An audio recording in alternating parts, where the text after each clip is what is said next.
Hello, my name is John Nagoski, and I'm a native speaker of English from Wisconsin in the USA. I would like to introduce to you my English reading channel with questions and answers. The Magic of Thinking Big. Chapter 13. How to Think Like a Leader. Remind yourself once again that you are not pulled to high levels of success. Rather, you are lifted there by those working beside and below you. Achieving high-level success requires the support and the cooperation of others, and gaining the support and cooperation of others requires leadership ability. Success and the ability to lead others, that is, getting them to do things they wouldn't do if they were not led, go hand in hand. The success-producing principles explained in the previous chapters are valuable equipment in helping you develop your leadership capacity. At this point, we want to master 4 special leadership rules or principles that can cause others to do things for us in the executive suite, in business, in social clubs, in the home, anywhere we find people. These 4 leadership rules or principles are: 1. Trade minds with the people you want to influence. Think. What is the human way to handle this? Think. Progress. Believe in progress. Push for progress. 4. Take time out to confer with yourself and develop your supreme thinking power. Practicing these rules produces results. Putting them to use in everyday situations takes the mystery out of that gold-plated word, leadership. Let's see how. Leadership rule number 1. Trade minds with the people you want to influence. Trading minds with the people you want to influence is a magic way to get others, friends, associates, customers, employees, to act the way you want them to act. Study these 2 case histories and see why. Ted B. worked as a television copywriter and director for a large advertising agency. When the agency obtained a new account, a children's shoe manufacturer, Ted was assigned responsibility for developing several TV commercials. A month or so after the campaign had been launched, it became clear that the advertising was doing little or nothing to increase product movement in retail outlets. Attention was focused on the TV commercials because in most cities only television advertising was used. Through research of television viewers, they found that about 4% of the people thought it was simply a great commercial, one of the best, these 4% said. The remaining 96% were either indifferent to the commercials or in plain language thought they smelled. Hundreds of comments like these were volunteered. It's wacky. The rhythm sounds like a New Orleans band at 3 a.m. My kids like to watch most TV commercials, but when that shoe thing comes on, they go to the bathroom or refrigerator. I think it's too uppity up. Seems to me someone's trying to be too clever. Something especially interesting turned up when all the interviews were put together and analyzed. The 4% who liked the commercial were people pretty much like Ted, in terms of income, education, sophistication, and interests. The remaining 96% were definitely in a different socio-economic class. Ted's commercials, which cost a lot of money, flopped because Ted thought only of his own interests. He had prepared the commercials thinking of the way he buys shoes, not the way the great majority buys shoes. He developed commercials that pleased him personally, not commercials that pleased the great bulk of the people.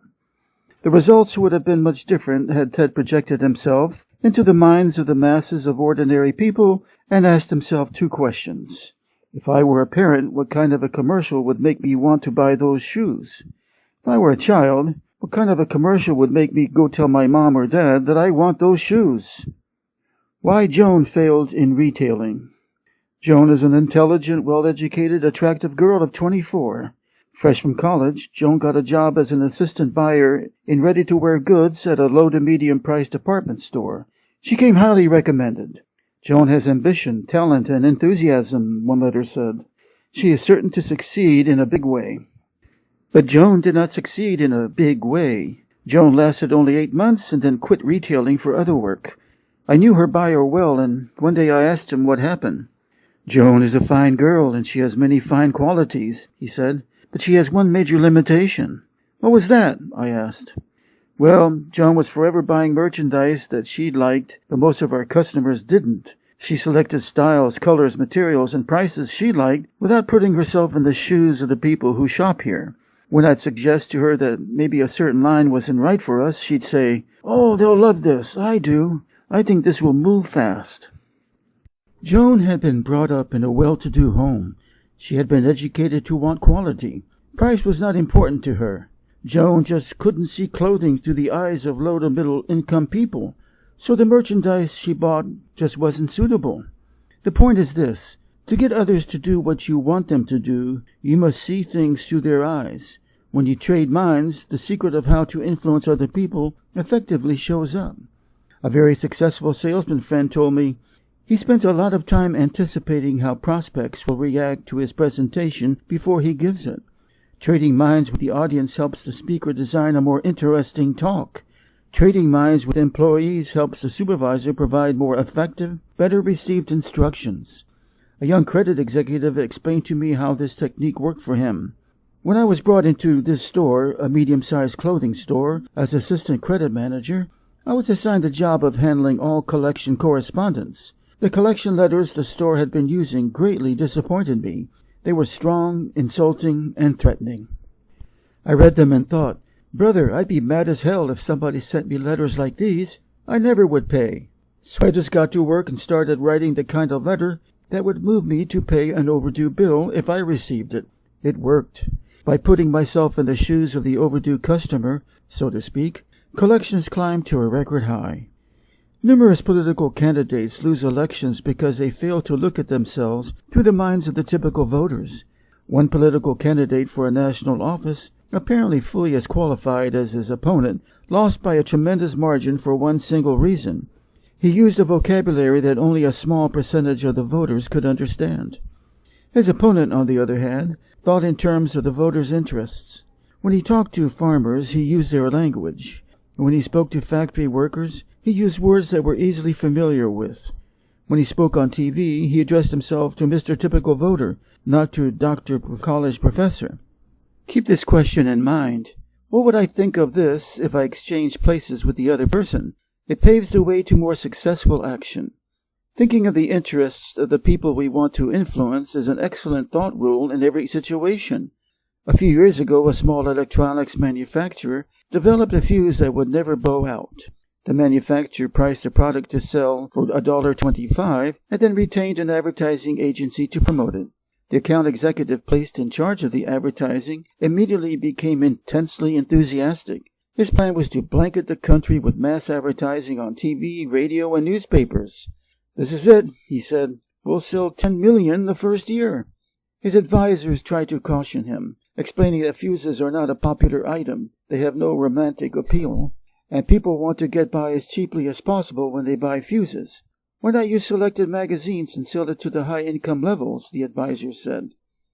They were overruled, and the mass campaign was underway, only to be called off in 6 weeks because of disappointing results. The trouble was this.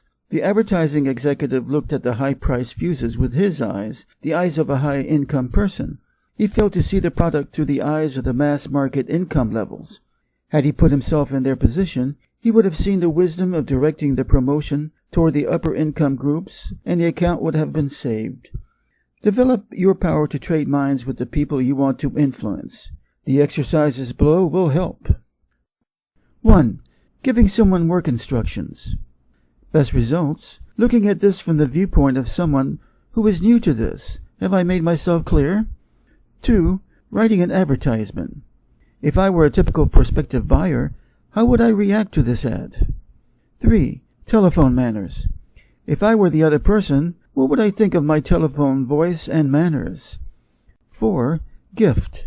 Is this gift something I would like, or is it something he will like? Often there is an enormous difference. 5. The way I give orders. Would I like to carry out orders if they were given to me the way I give them to others? 6. Child discipline. If I were the child, considering his age, experience, and emotions, how would I react to this discipline? 7. My appearance. What would I think of my superior if he were dressed like me? Number 8. Preparing a speech. Considering the background and interests of the audience, what would I think of this remark? Number 9. Entertainment. If I were my guests, what kind of food, music, and entertainment would I like best? Put the trading minds principle to work for you. 1. Consider the other person's situation. Put yourself in his shoes, so to speak. Remember, his interests, income, intelligence, and background may differ considerably from yours. 2. Now ask yourself, if I were in his situation, how would I react to this? 3. Then take the action that would move you if you were the other person. Leadership rule number 2. People use different approaches to leadership situations. One approach is to assume the position of a dictator. The dictator makes all decisions without consulting those affected. He refuses to hear his subordinate's side of a question because, down deep perhaps, he's afraid the subordinate might be right, and this would cause him to lose face. Dictators don't last long. Employees may fake loyalty for a while, but unrest soon develops.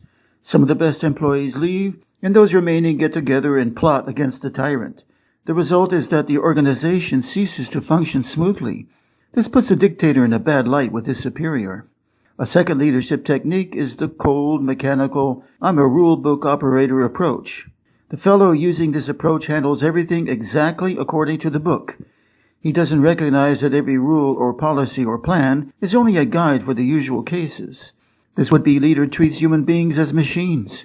And of all things people don't like, perhaps the most disliked, is being treated like a machine. The cold, impersonal efficiency expert is not an ideal. The machines that work for him develop only part of their energy. Persons who rise to tremendous leadership heights use a third approach that we called being human. Several years ago, I worked closely with John S., who was an executive in the engineering development section of a large aluminum manufacturer. John had mastered the be human approach and was enjoying its rewards. In dozens of little ways, John made his actions say, "You are a human being. I respect you. I'm here to help you in every way I can." When an individual from another city joined his department, John went to considerable personal inconvenience to help him find suitable housing. Working through his secretary and 2 other women employees, he set up office birthday parties for each member of the staff. The 30 minutes or so required for this was not a cost, rather it was an investment in getting loyalty and output. When he learned that one of his staff members belonged to a minority faith, John called him in and explained that he would arrange for him to observe his religious holidays that don't coincide with the more common holidays. When an employee or someone in the employee's family was ill, John remembered. He took time to compliment his staff individually for their off-the-job accomplishments. But the largest evidence of John's be human philosophy showed up in the way he handled a dismissal problem. One of the employees who had been hired by John's predecessor simply lacked the aptitude and interest for the work involved. John handled the problem magnificently. He did not use the conventional procedure of calling the employee into his office and giving him first the bad news and then second 15 or 30 days to move out. Instead, he did 2 unusual things. First, he explained why it would be to the employee's personal advantage to find a new situation where his aptitudes and interests would be more useful. He worked with the employee and put him in touch with a reputable vocational guidance consultant. Next, he did something else above and beyond the call of duty. He helped the employee find a new job by setting up interviews with executives in other companies where the employee's skills were needed. In just 18 days after the dismissal conference, the employee was relocated in a very promising situation.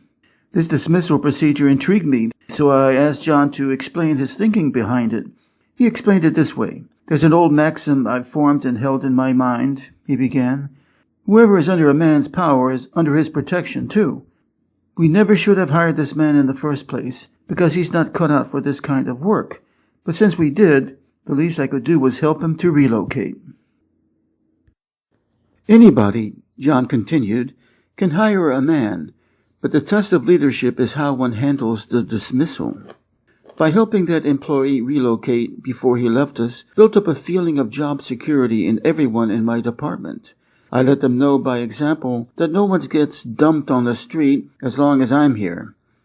Make no mistake, John's Be Human brand of leadership paid off. There were no secret gossip sessions about John. He received unquestioned loyalty and support. He had maximum job security because he gave maximum job security to his subordinates. For about 15 years, I've been close to a fellow I'll call Bob W. Bob is in his late 50s. He came up the hard way. With a hit-or-miss education and no money, Bob found himself out of work in 1931. But he's always been a scrambler, not one to be idle. Bob started an upholstery shop in his garage. Thanks to his untiring efforts, the business grew, and today it's a modern furniture manufacturing plant with over 300 employees. Today, Bob is a millionaire. Money and material things have ceased to be a concern, but Bob is rich in other ways too. He's a millionaire in friends, contentment, and satisfaction. Of Bob's many fine qualities, his tremendous desire to help other people stands out. Bob is human, and he's a specialist in treating others the way human beings want to be treated. One day, Bob and I were discussing the matter of criticizing people. Bob's human way of doing it is a master formula. Here's the way he put it. I don't think you could find anybody who would say, I'm a softy or a weakling. I run a business. When something isn't going right, I fix it. But it's the way I fix it. That's important.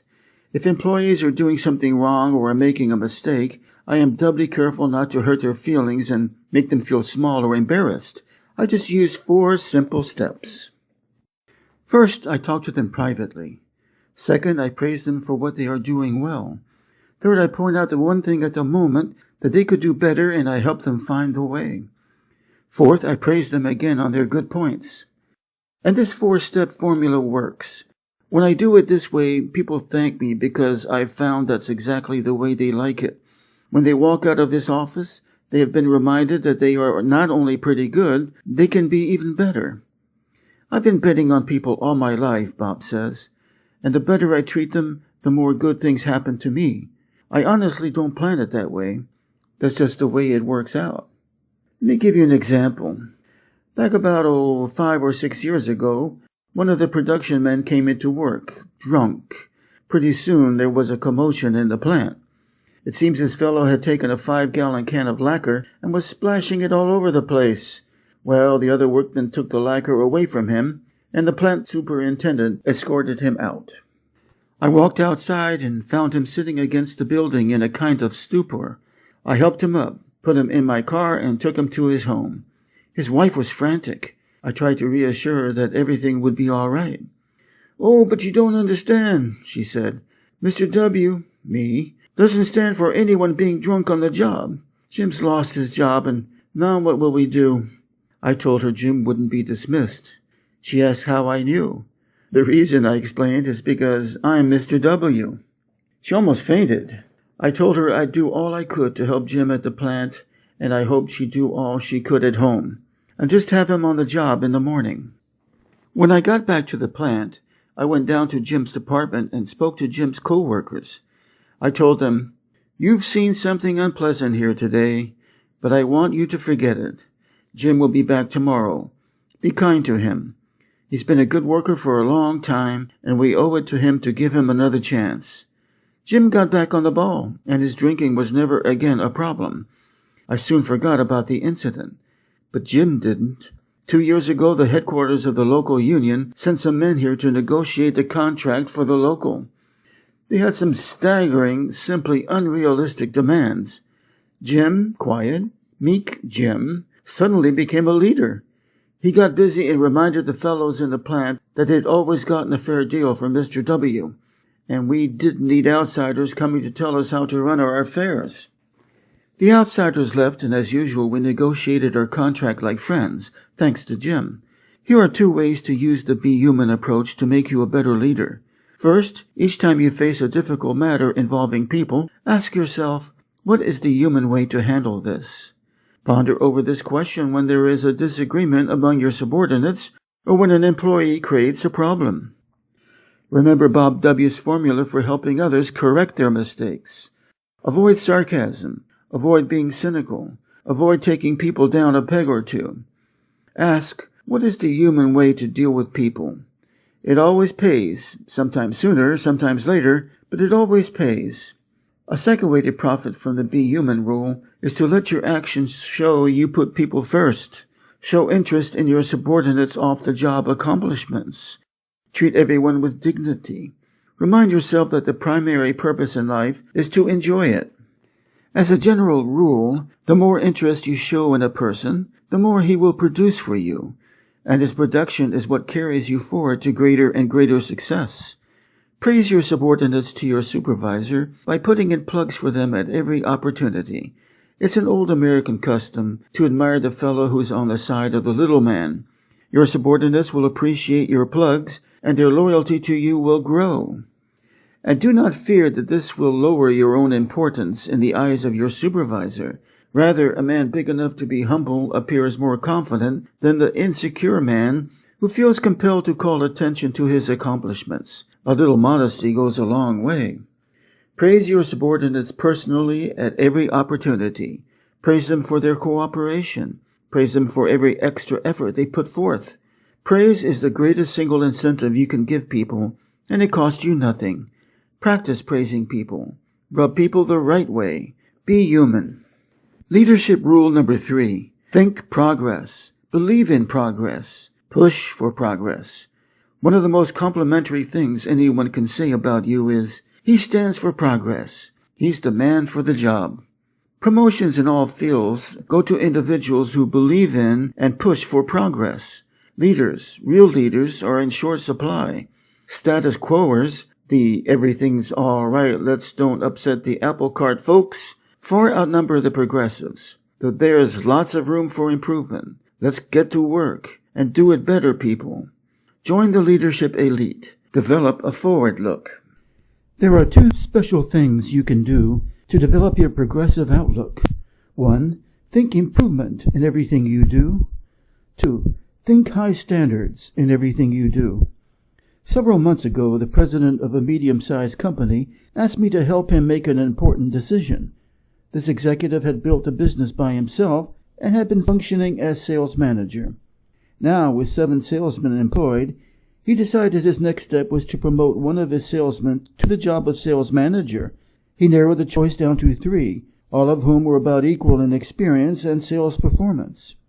My assignment was to spend 1 day in the field with each man and then report my views on which fellow seemed to be best qualified to lead the group. 2 of the men reacted pretty much the same way. Both were uncomfortable with me. They seemed to sense that I was there to change things. Each of these men was a real defender of the status quo. Both approved of the way everything was being done.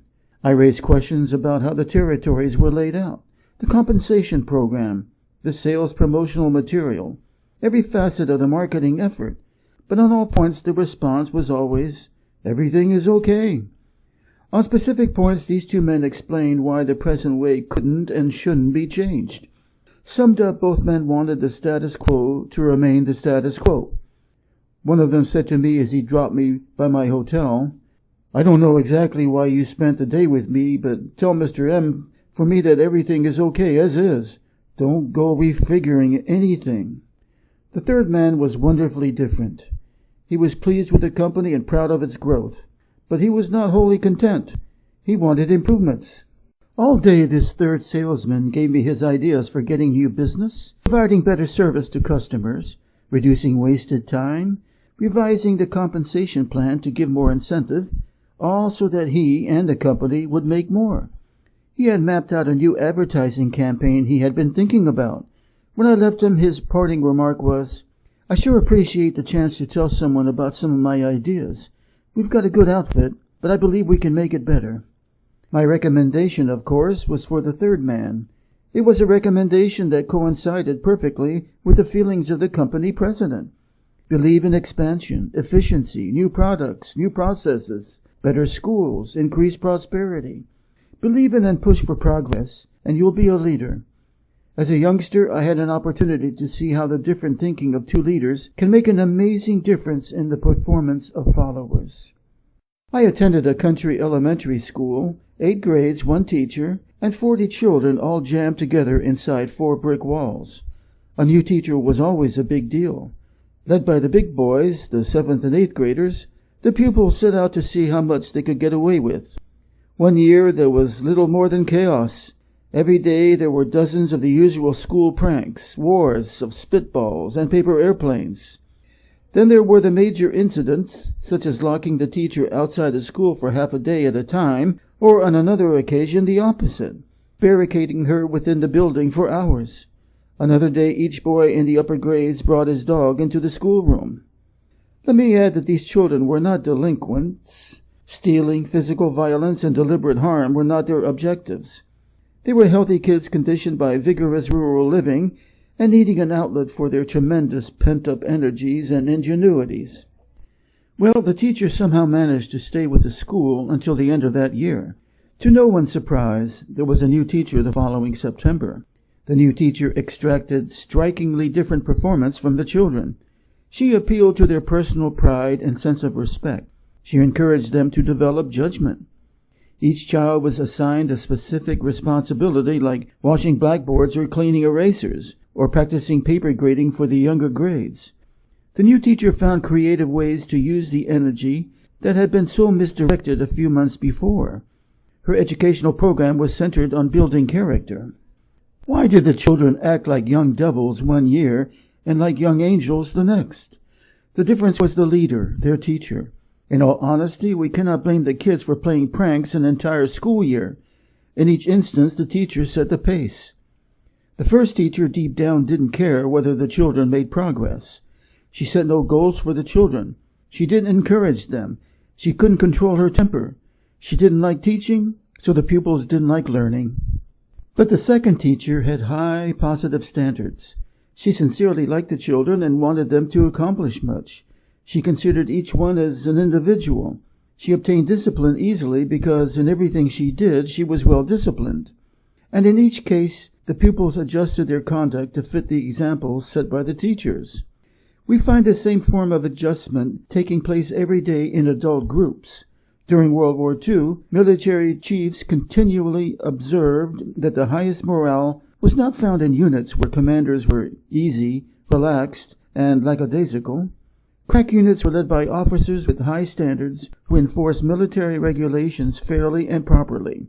Military personnel simply do not respect and admire officers with low standards.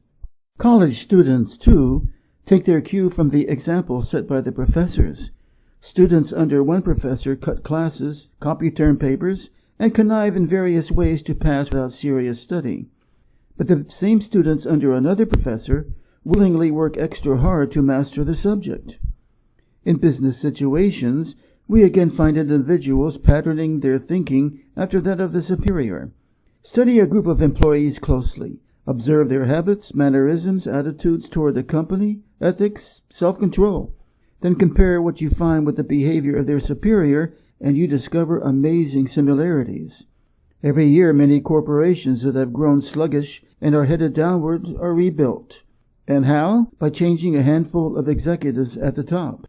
Companies and colleges and churches and clubs and unions and all other types of organizations are successfully rebuilt from the top down, not from the bottom up.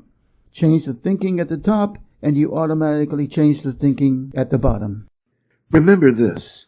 When you take over the leadership of a group, the persons in that group immediately begin to adjust themselves to the standards you set.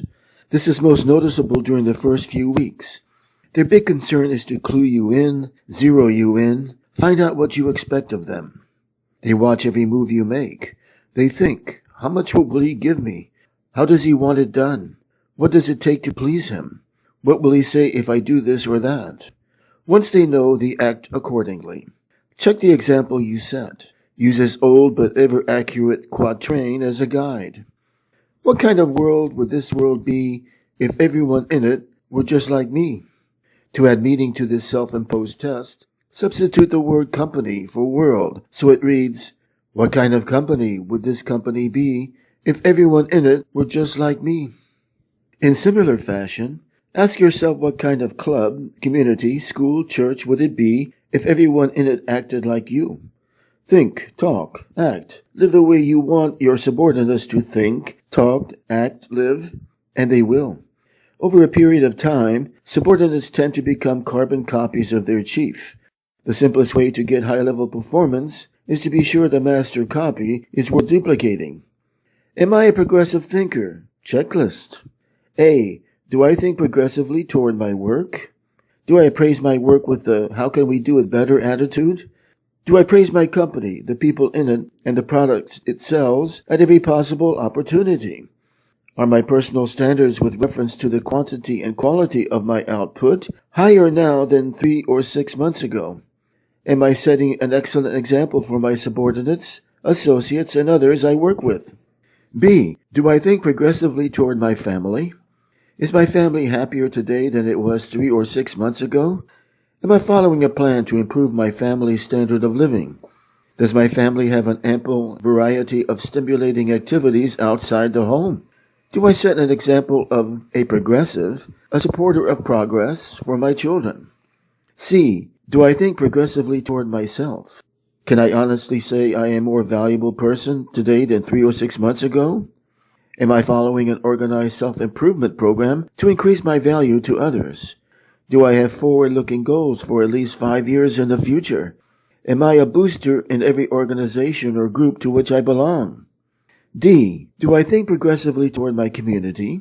Have I done anything in the past 6 months that I honestly feel has improved my community, neighborhood, churches, schools, etc.? Do I boost worthwhile community projects rather than object, criticize, or complain? Have I ever taken the lead in bringing about some worthwhile improvement in my community? Do I speak well of my neighbors and fellow citizens? Leadership rule number 4. Take time out to confer with yourself and tap your supreme thinking power. We usually picture leaders as exceptionally busy people, and they are. Leadership requires being in the thick of things. But while it's usually overlooked, it is noteworthy that leaders spend considerable time alone with nothing but their own thinking apparatus. Check the lives of the great religious leaders, and you'll find each of them spent considerable time alone.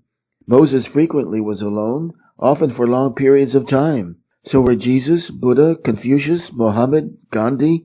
Every outstanding religious leader in history spent much of his time in solitude, away from the distractions of life. Political leaders, too, those who have made lasting names in history for good or bad, gain insight through solitude. It is an interesting question whether Franklin D. Roosevelt could have developed his unusual leadership capacities had he not spent much time alone while recovering from his polio attack. Harry Truman spent much time as a boy and as an adult alone on a Missouri farm. Quite possibly Hitler would never have achieved power had he not spent months in jail alone, where he had time to construct Mein Kampf, that brilliantly wicked plan for world conquest that sold the Germans in a blind moment. Leading universities require professors to lecture as few as 5 hours per week, so that the professor has time to think. Many outstanding business executives are surrounded all day by assistants, secretaries, telephones, and reports, but follow them around for 168 hours a week and 720 hours a month, and you discover they spend a surprising amount of time in uninterrupted thought. The point is this: the successful person in any field takes time out to confer with himself or herself. Leaders use solitude to put the pieces of a problem together, to work out solutions, to plan, and in one phrase, to do their super thinking. Many people fail to tap their creative leadership power because they confer with everybody and everything else but themselves. You know this kind of person well. He's the fellow who goes to great lengths not to be alone. He goes to extremes to surround himself with people. He can't stand being alone in his office, so he goes prowling to see other people. Seldom does he spend evenings alone. He feels a compelling need to talk with others every waking moment. He devours a huge diet of small talk and gossip. When this person is forced by circumstances to be physically alone, he finds ways to keep from being mentally alone. At times like these, he resorts to television, newspapers, radio, telephone, anything that will take over his thinking process for him.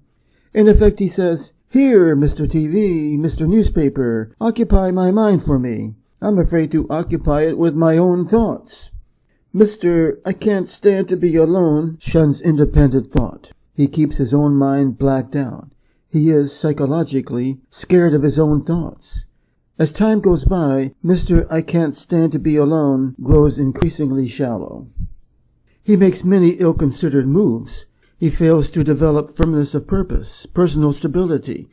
He is, unfortunately, ignorant of the superpower lying unused just behind his forehead. Don't be a Mr. I can't stand to be alone. Successful leaders tap their superpower through being alone. You can too. Let's see how. As part of a professional development program, I asked 13 trainees to closet themselves for 1 hour each day for 2 weeks. The trainees were asked to shut themselves off from all distractions and think constructively about anything that came to mind. At the end of 2 weeks, each trainee, without exception, reported the experience proved amazingly practical and worthwhile. One fellow stated that before the managed solitude experiment, he was on the verge of a sharp break with another company executive, but through clear thinking, he found the source of the problem and the way to correct it. Others reported that they solved problems relating to such varied things as changing jobs, marriage difficulties, buying a home, and selecting a college for a teenage child. Each trainee enthusiastically reported that he had gained a much better understanding of himself, his strengths and weaknesses, than he had ever had before. The trainees also discovered something else that is tremendously significant. They discovered that decisions and observations made alone in managed solitude have an uncanny way of being 100% right. The trainees discovered that when the fog is lifted, the right choice becomes crystal clear. Managed solitude pays off. One day recently, an associate of mine reversed her stand completely on a troublesome issue. I was curious to know why she had switched her thinking, since the problem was very basic. Her answer went like this. Well, I haven't been at all clear in my mind as to what we should do. So I got up at 3:30 this morning, fixed a cup of coffee, and just sat on the sofa and thought until 7 a.m. I see the whole matter a lot clearer now. So the only thing for me to do is reverse my stand. And her new stand proved completely correct. Resolve now to set aside some time each day, at least 30 minutes, to be completely by yourself. Perhaps early in the morning before anyone else is stirring about would be best for you. Or perhaps late in the evening would be a better time. The important thing is to select a time when your mind is fresh and when you can be free from distractions. You can use this time to do 2 types of thinking, direct and undirected. To do directed thinking, review the major problem facing you. In solitude, your mind will study the problem objectively and lead you to the right answer. To do undirected thinking, just let your mind select what it wishes to think about. In moments like these, your subconscious mind taps your memory bank, which in turn feeds your conscious mind. Undirected thinking is very helpful in doing self-evaluation. It helps you get down to the very basic matters like, how can I do better? What should be my next move? Remember, the main job of the leader is thinking, and the best preparation for leadership is thinking. Spend some time in managed solitude every day and think yourself to success. In summary, to be a more effective leader, put these 4 leadership principles to work. Trade minds with the people you want to influence. It's easy to get others to do what you want them to do if you'll see things through their eyes. Ask yourself this question before you act. What would I think of this if I exchanged places with the other person? Apply the be human rule in your dealings with others. Ask, what is the human way to handle this? Is everything you do show that you put other people first? Just give other people the kind of treatment you like to receive. You'll be rewarded. Think progress, believe in progress, push for progress. Think improvement in everything you do. Think high standards in everything you do. Over a period of time, subordinates tend to become carbon copies of their chief. Be sure the master copy is worth duplicating. Make this a personal resolution. At home, at work, in community life, if it's progress, I'm for it. Take time out to confer with yourself and tap your supreme thinking power. Managed solitude pays off. Use it to release your creative power. Use it to find solutions to personal and business problems. So spend some time alone every day just for thinking. Use the thinking technique all great leaders use. Confer with yourself. How to use the magic of thinking big in life's most crucial situations. There is magic in thinking big, but it is so easy to forget. When you hit some rough spots, there is danger that your thinking will shrink in size, and when it does, you lose.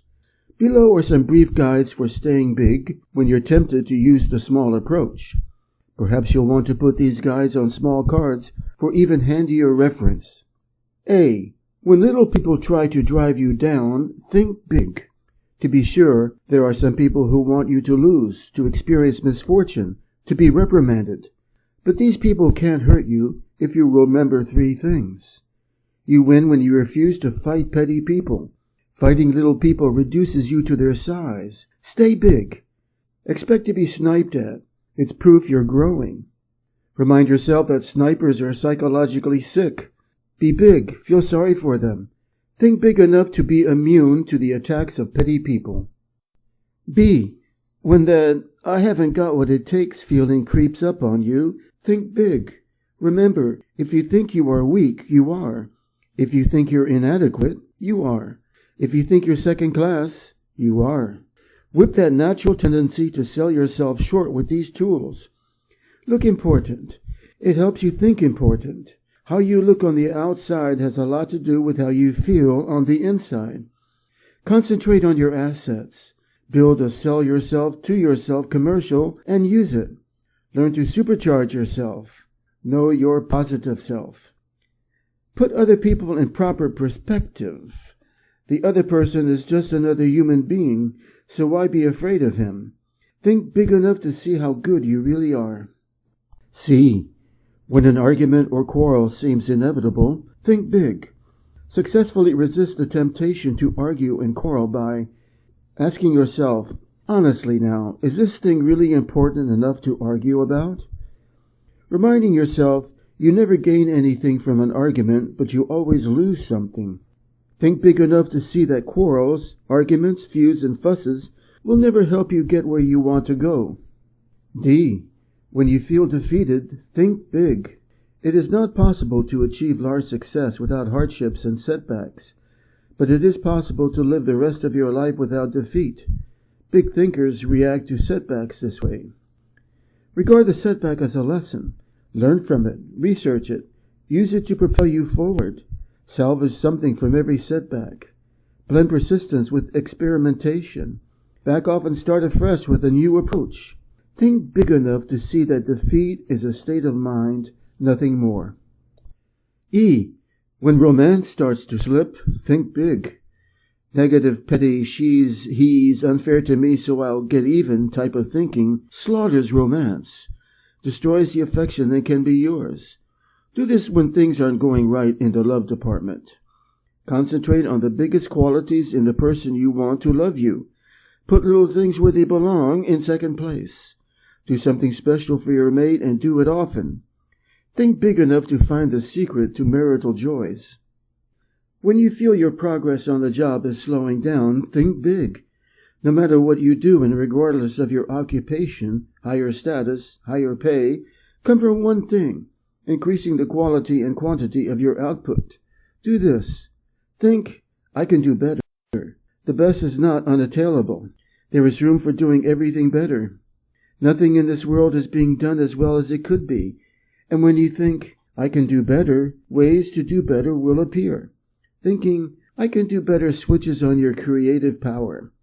Think big enough to see that if you put service first, money takes care of itself. In the words of Publius Syrus, a wise man will be master of his mind, a fool will be its slave.